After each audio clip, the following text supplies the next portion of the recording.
The Odyssey, Book 10.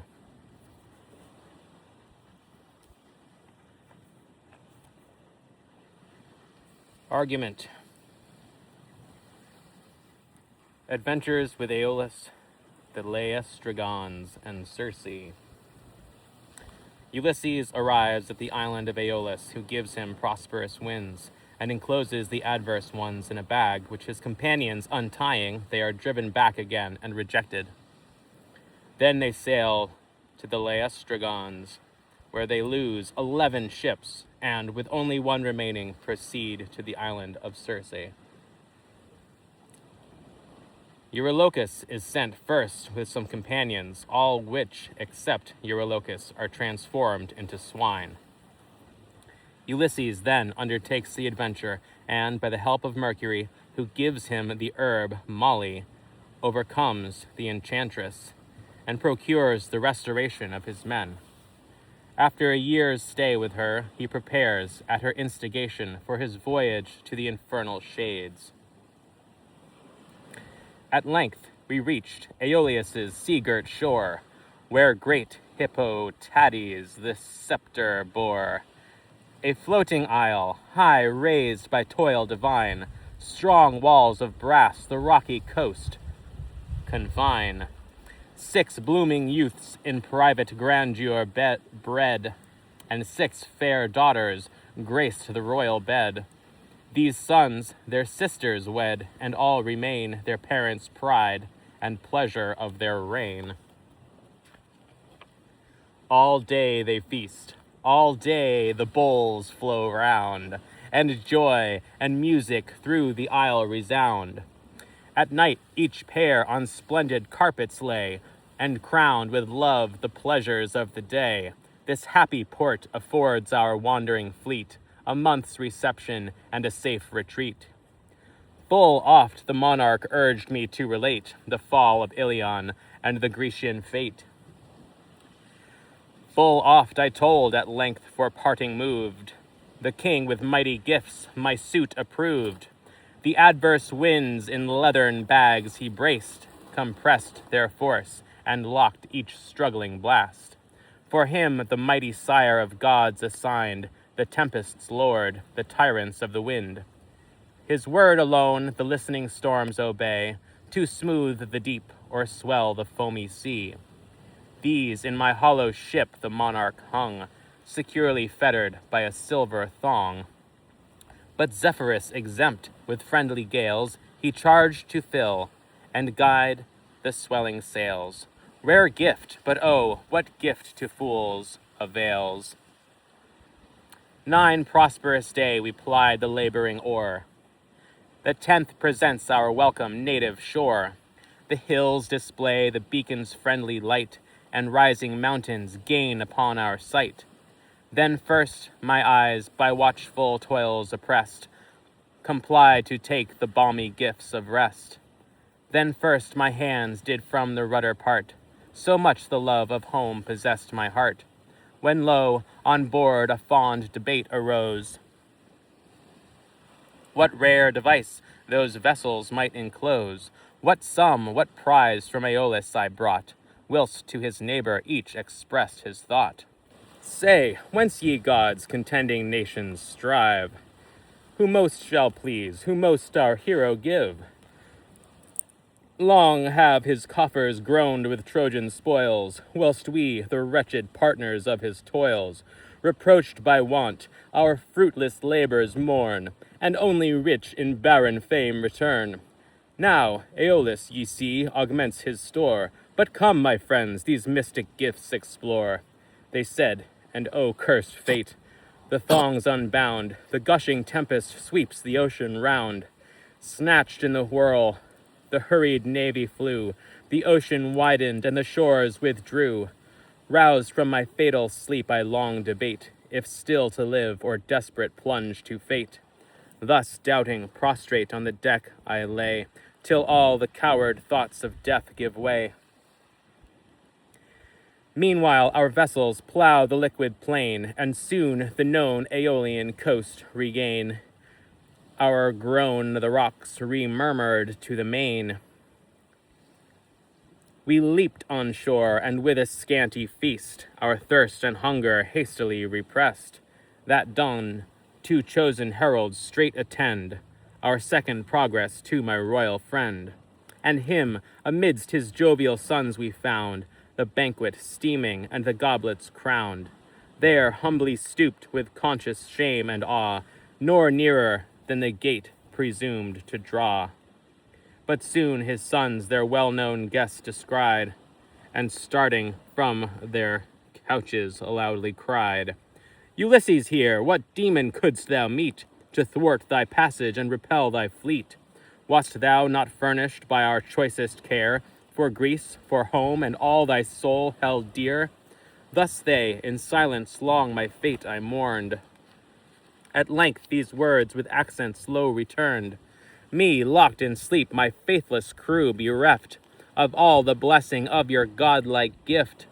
But grant, oh grant, our loss we may retrieve, a favor you, and you alone can give. Thus I with art to move their pity tried, and touched the youths, but their stern sire replied, Vile wretch, be gone, this instant I command, thy fleet accursed to leave our hallowed land. His baneful suit pollutes these blessed abodes, whose fate proclaims him hateful to the gods. Thus fierce he said, we sighing went our way, and with desponding hearts put off to sea. The sailors spent with toils their folly mourn, but mourn in vain, no prospect of return. 6 days and nights a doubtful course we steer, the next proud Lamos' stately towers appear, and Laestrygonia's gates arise distinct in air. The shepherd, quitting here at night the plain, calls to succeed his cares the watchful swain. But he that scorns the chains of sleep to wear, and adds the herdsman's to the shepherd's care, so near the pastures and so short the way, his double toils may claim a double pay, and join the labors of the night and day. Within a long recess, a bay there lies, edged round with cliffs, high pointing to the skies. The jutting shores that swell on either side contract its mouth and break the rushing tide. Our eager sailors seize the fair retreat, and bound within the port their crowded fleet. For here retired the sinking billows sleep, and smiling calmness silvered o'er the deep. I only in the bay refused to moor, and fixed without my hawsers to the shore.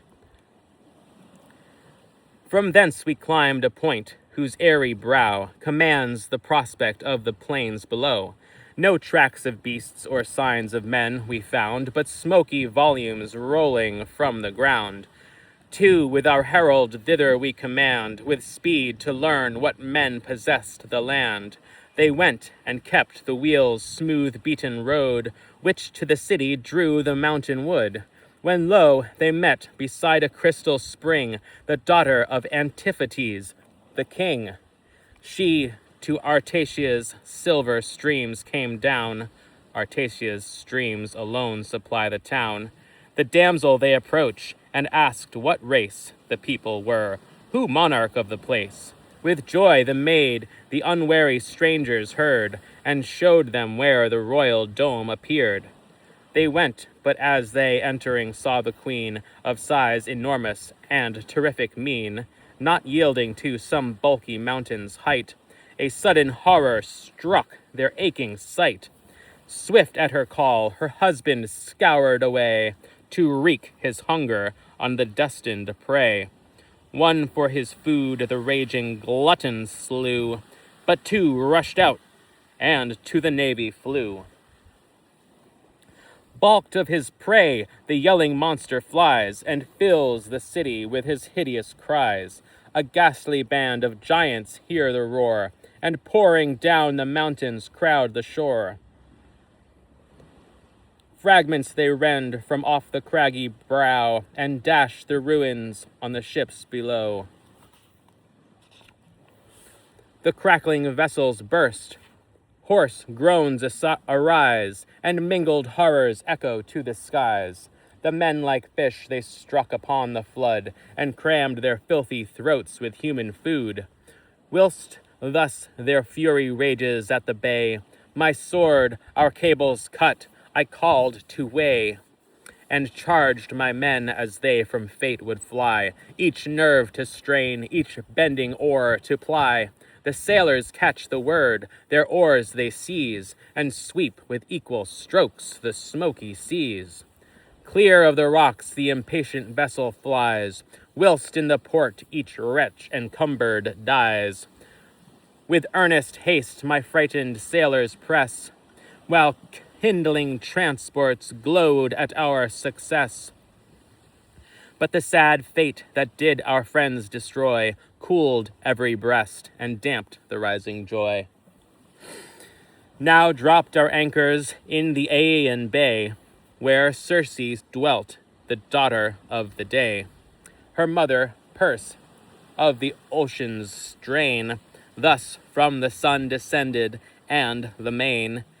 From the same lineage stern Aeetes came, the far-famed brother of the enchantress dame.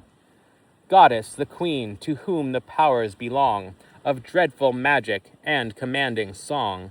Some god directing to this peaceful bay, silent we came, and melancholy lay.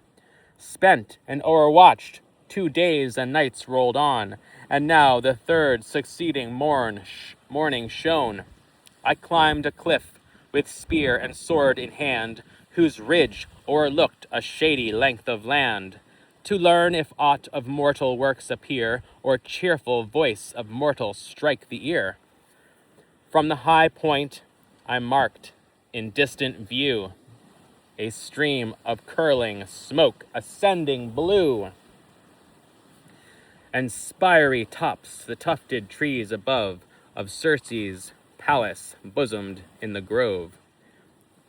Thither to haste, the region to explore, was first my thought, but speeding back to shore, I deemed it best to visit first my crew, and send our spies the dubious coast to view.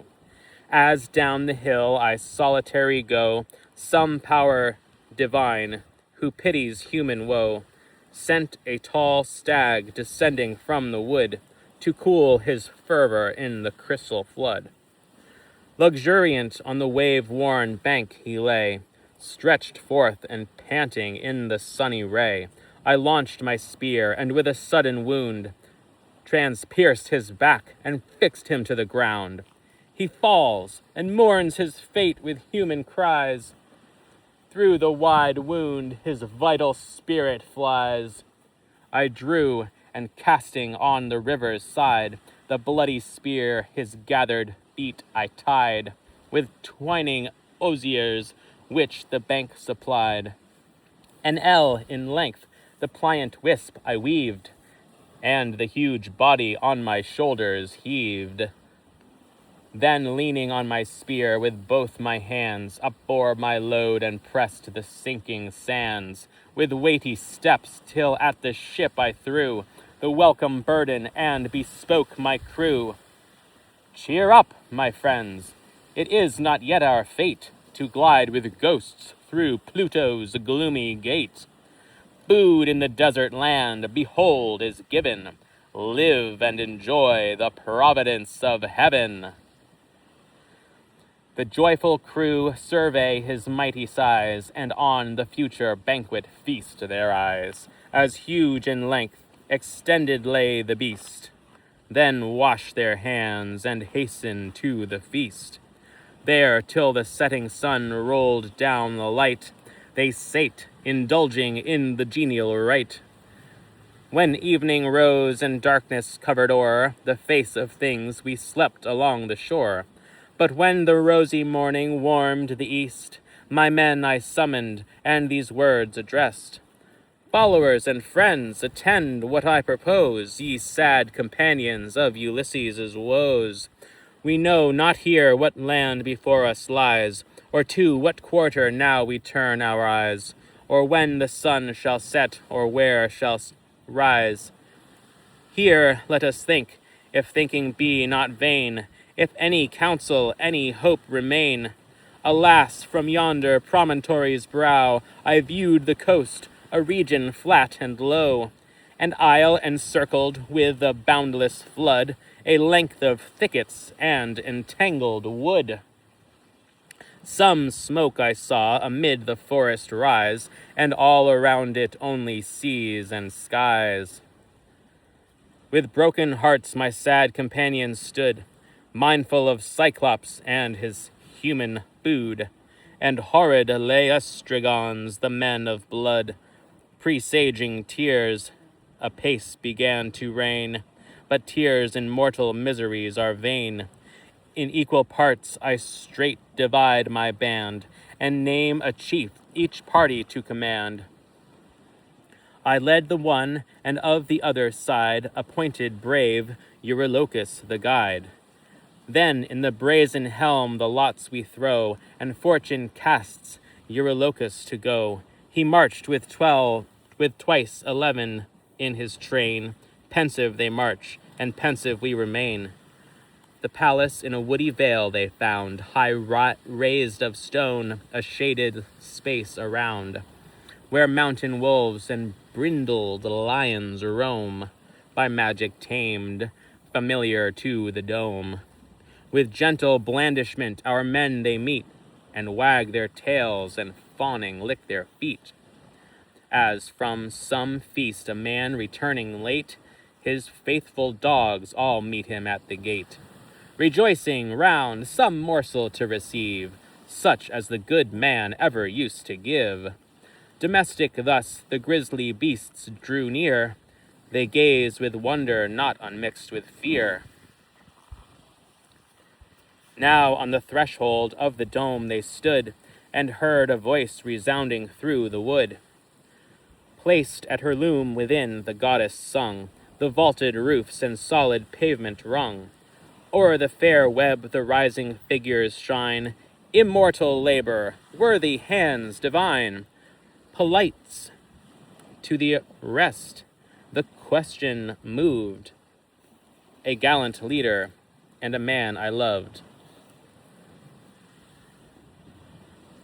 What voice celestial chanting to the loom, or nymph or goddess echoes from the room? Say, shall we seek access with that they call, and wide unfold the portals of the hall? The goddess, rising, asks her guests to stay, who blindly follow where she leads the way. Eurylochus alone of all the band, suspecting fraud, more prudently remained. On thrones around, with downy coverings graced, with semblance fair, the unhappy men she placed. Milk newly pressed, the sacred flour of wheat, and honey fresh, and Pramnian wines the treat. But venomed was the bread, and mixed the bowl, where the drugs of force to darken all the soul. Soon in the luscious feast themselves they lost, and drank oblivion of their native coast.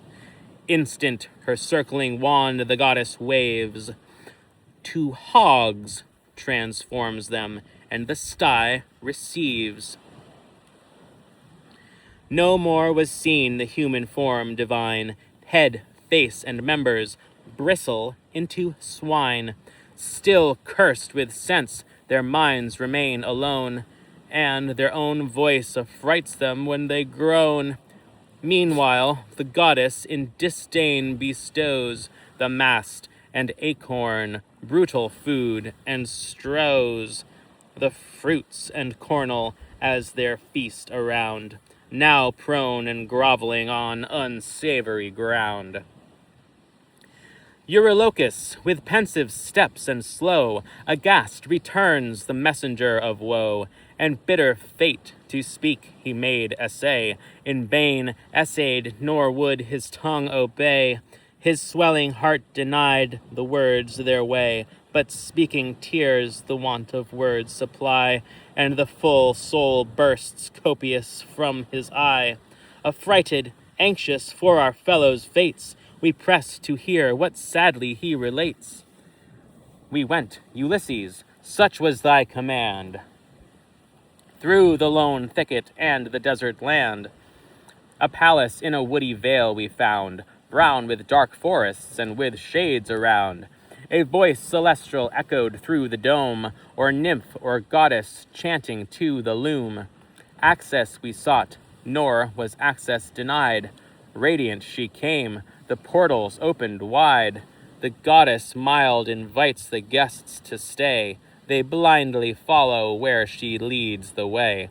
I only wait behind of all the train. I waited long, and eyed the doors in vain. The rest are vanished, none repassed the gate, and not a man appears to tell their fate. I heard, and instant o'er my shoulder flung the belt in which my weighty falchion hung. A beamy blade then seized the bended bough, and bade him guide the way resolved to go. He prostrate falling with both hands embraced my knees, and weeping thus his suit addressed. O king, beloved of Jove, thy servant spare, and thyself the rash attempt forbear. Never, alas, thou never shalt return, or see the wretched for whose loss we mourn. With what remains from certain ruin fly, and save the few not fated yet to die.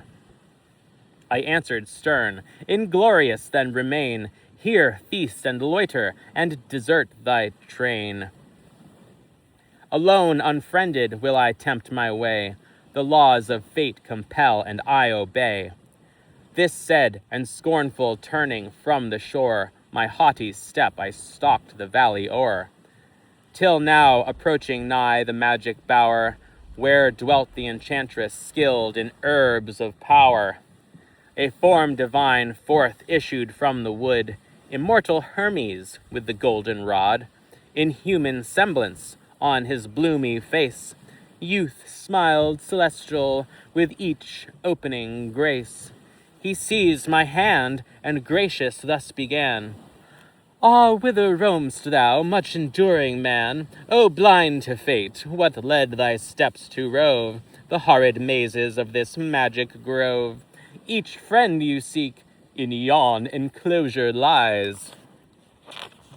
All lost their form, and habitants of skies. Think'st thou by wit to model their escape?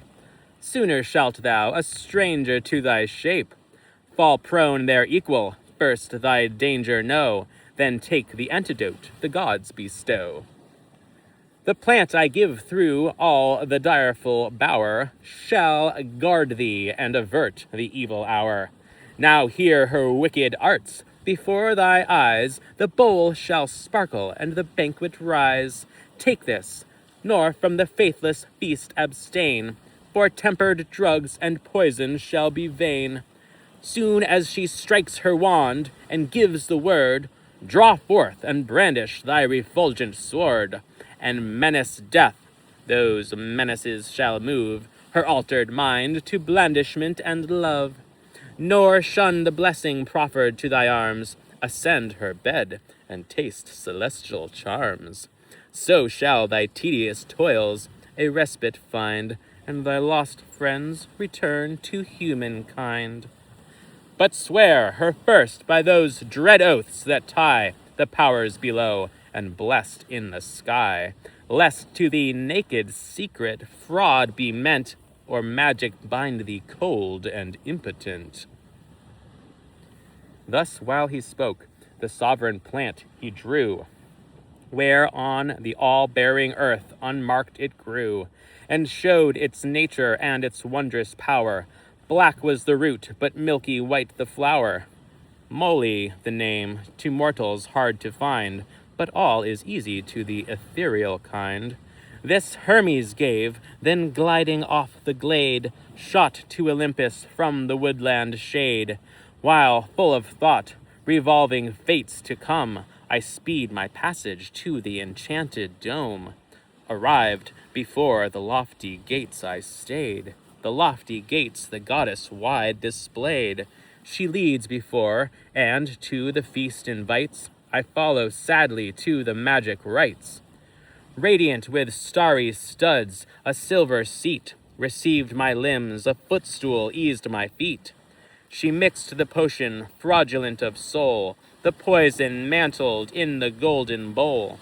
I took and quaffed it, confident in heaven, then waved the wand, and then the word was given. Hence to thy fellows, dreadful she began. Go be a beast, I heard, and yet was man. Then, sudden whirling, like a waving flame, my beamy falchion I assault the dame. Struck with unusual fear, she trembles, she trembling cries. She faints, she falls, she lifts her weeping eyes. What art thou? Say, from whence, from whom you came? O more than human, tell thy race, thy name. Amazing strength, these poisons to sustain. Not mortal thou, nor mortal is thy brain. Or art thou he, the man to come, foretold by Hermes, powerful with the wand of gold? The man from Troy, who wandered ocean round, the man for wisdom's various arts renowned. Ulysses! Oh, thy threatening fury cease. Sheathe thy bright sword and join our hands in peace. Let mutual joys our mutual trust combine, and love-born confidence be thine.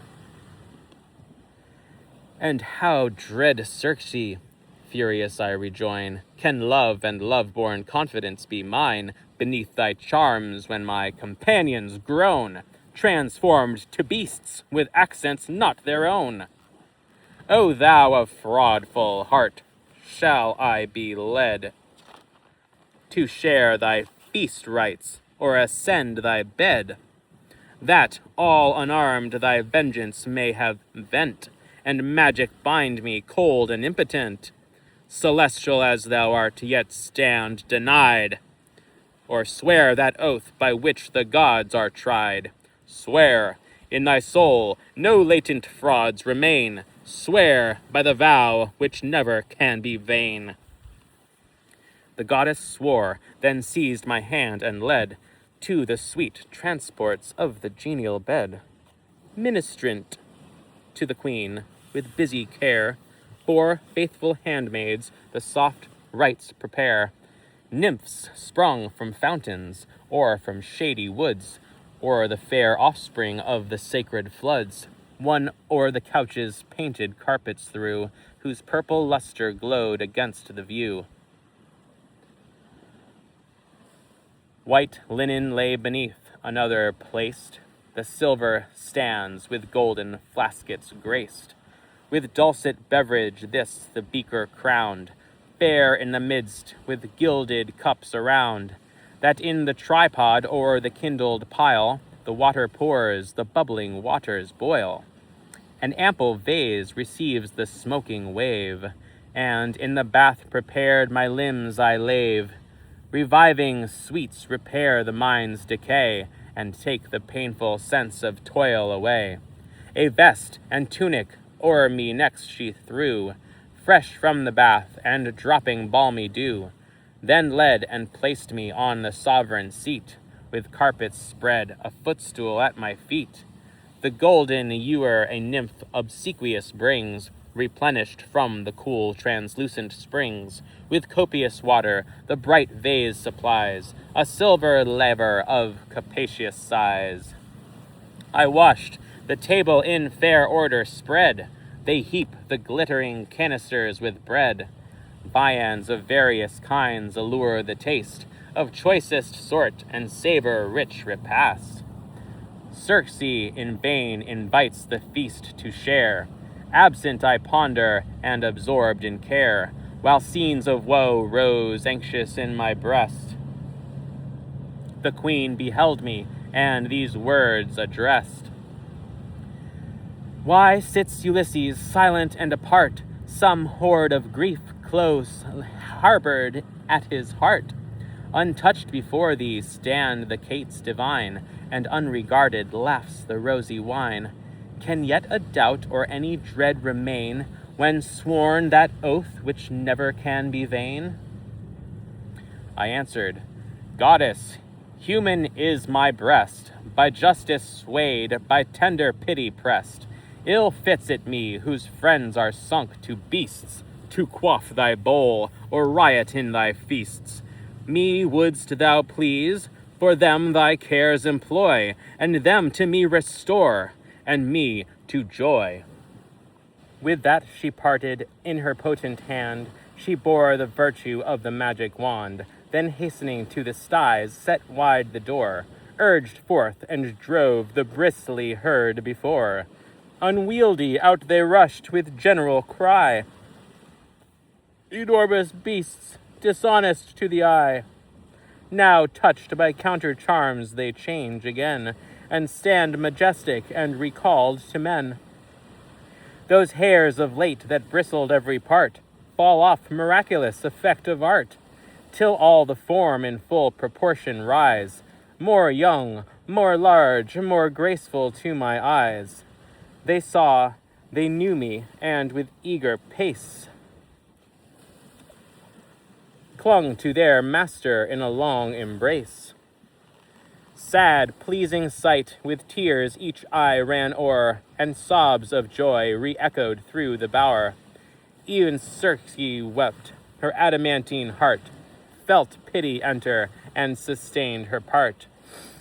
Son of Laertes, then the queen began, O much enduring, much experienced man, haste to thy vessel on the sea-beat shore, unload thy treasures and the galley moor, then bring thy friends secure from future harms, and in our grottos stow thy spoils and arms. She said, obedient to her high command, I quit the palace and hastened to the strand. My sad companions on the beach I found, their wistful eyes in floods of sorrow drowned. As from fresh pastures and the dewy field, when loaded cribs their evening banquet yield, the lowing herds return, around them throng, with leaps and bounds their late imprisoned young, rush to their mothers with unruly joy, and echoing hills return the tender cry. So round me pressed, exulting at my sight, with cries and agonies of wild delight, the weeping sailors, nor less fierce their joy than if returned to Ithaca from Troy. Ah, master, ever honored, ever dear, these tender words on every side I hear. What other joy can equal thy return? Not that loved country for whose sight we mourn, the soil that nursed us and that gave us breath, but relate our lost companion's death. I answered cheerful, haste your galley moor, and bring our treasures and our arms ashore. These in yon hollow caverns let us lay, then rise and follow where I lead the way. Your fellows live, believe your eyes, and come to taste the joy of Circe's sacred dome. With ready speed the joyful crew obey. Alone Eurylochus persuades their stay. Whither, he cried, whither will ye run? Seek ye to meet those evils ye should shun? Will you the terrors of the dome explore, in swine to grovel, or in lion's roar, or wolf-like howl away the midnight hour, in dreadful watch around the magic bower? Remember Cyclops and his bloody deed. The leader's rashness made the soldiers bleed. I heard, incensed, and first resolved to speed my flying falchion at the rebel's head. Dear as he was by ties of kindred bound, this hand had stretched him breathless on the ground. But all at once my interposing train for mercy pleaded, nor could plead in vain. Leave here the man who dares his prince desert. Leave to repentance and his own sad heart. To guard the ship, seek we the sacred shades of Circe's palace where Ulysses leads. This with one voice declared, the rising train left the black vessel by the murmuring main. Shame touched Eurylochus' altered breast. He feared my threats and followed with the rest. Meanwhile, the goddess, with indulgent cares and social joys, the late transformed repairs. The bath, the feast, their fainting soul renews, rich in refulgent robes and dropping balmy dews. Brightening with joy, their eager eyes behold each other's face and each his story told. Then gushing tears the narrative confound, and with their sobs the vaulted roof resound. When hushed their passion, thus the goddess cries, Ulysses, taught by labors to be wise, let this short memory of Greece suffice. To me are known the various woes ye bore, in storms by sea, in perils on the shore. Forget whatever was in fortune's power, and share the pleasures of this genial hour. Such be your mind as ere ye left your coast, or learned to sorrow for a country lost.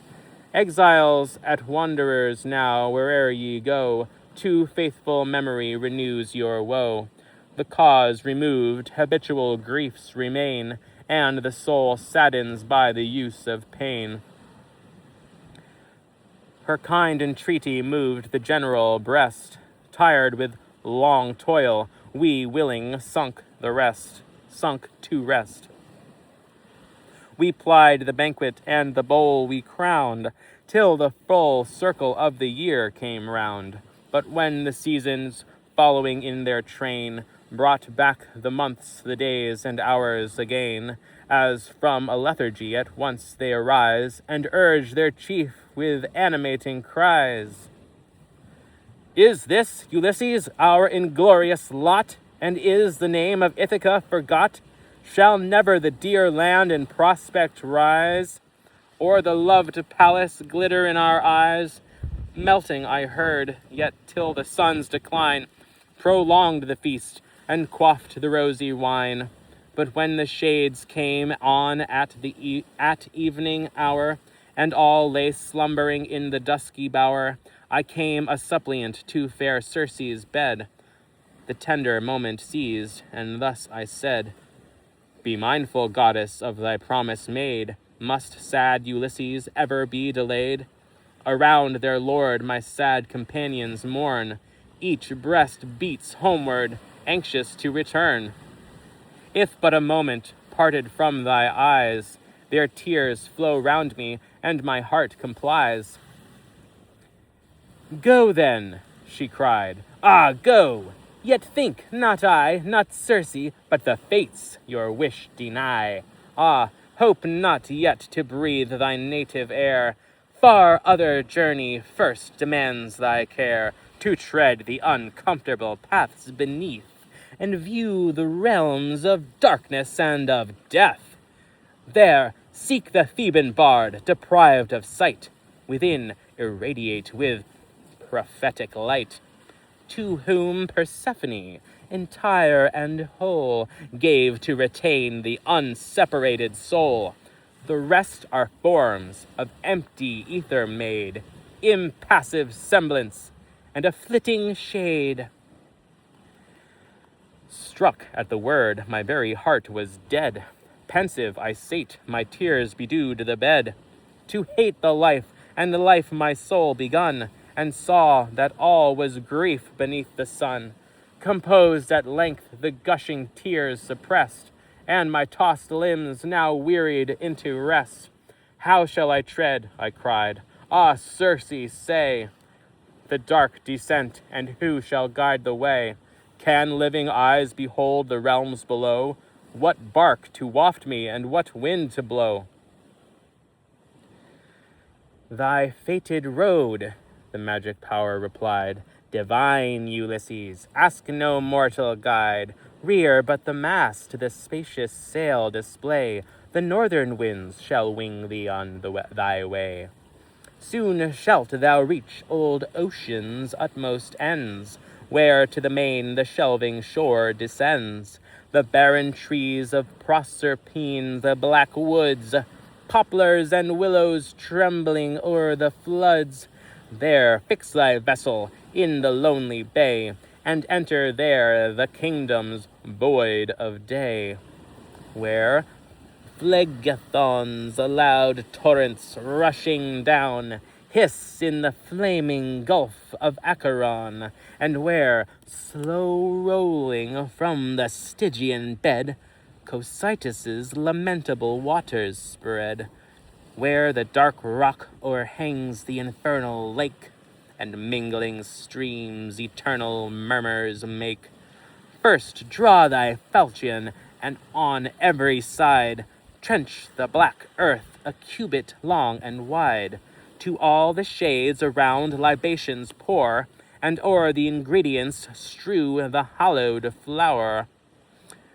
New wine and milk, with honey tempered, bring, and living water from the crystal spring. Then the wan shades and feeble ghosts implore, with promised offerings on thy native shore. A barren cow, the stateliest of the isle, and heaped with various wealth, a blazing pile. These to the rest, but to the seer must bleed, a sable ram, the pride of all thy breed. These solemn vows and holy offerings paid to all the phantom nations of the dead, be next thy care the sable sheep to place, full o'er the pit, and hellward turn their face. But from the infernal rite thine eye withdraw, and back to ocean glance with reverend awe. Sudden shall skim along the dusky glades thin airy shoals and visionary shades. Then give command the sacrifice to haste. Let the flayed victims in the flame be cast, and sacred vows and mystic song applied to grisly Pluto and his gloomy bride. Wide o'er the pool thy falchion waved around shall drive the spectres from unbidden ground. The sacred draught shall all the dead forbear, till awful from the shades arise the seer. Let him, oraculous, the end, the way, the turns of all thy future fate display, thy pilgrimage to come and remnant of thy day.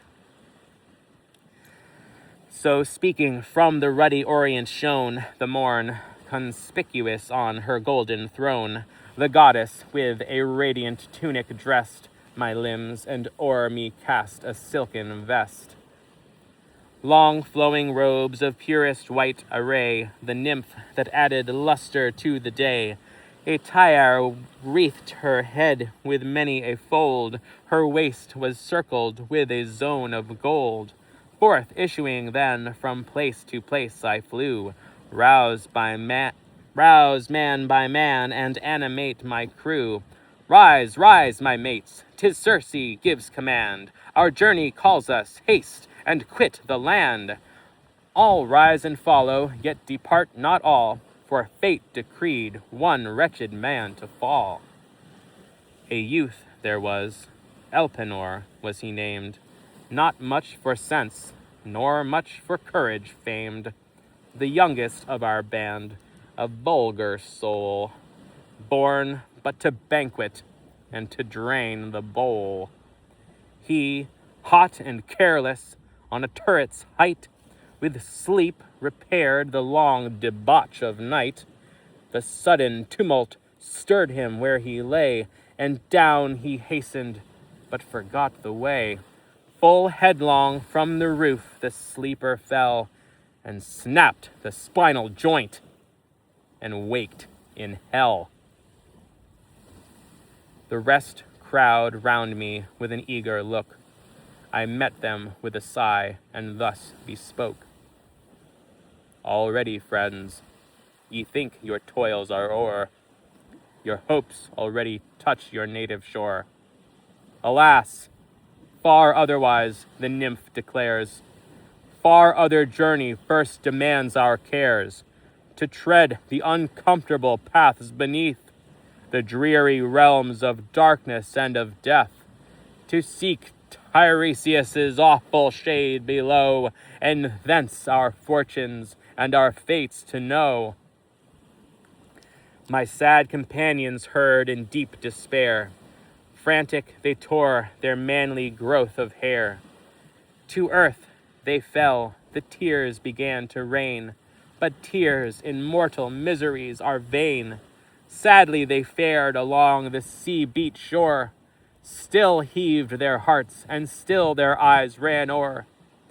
The ready victims at our bark we found, the sable ewe and ram together bound, for swift as thought the goddess had been there, and thence had glided, viewless as the air. The paths of gods what mortal can survey? Who eyes their motion? Who shall trace their way?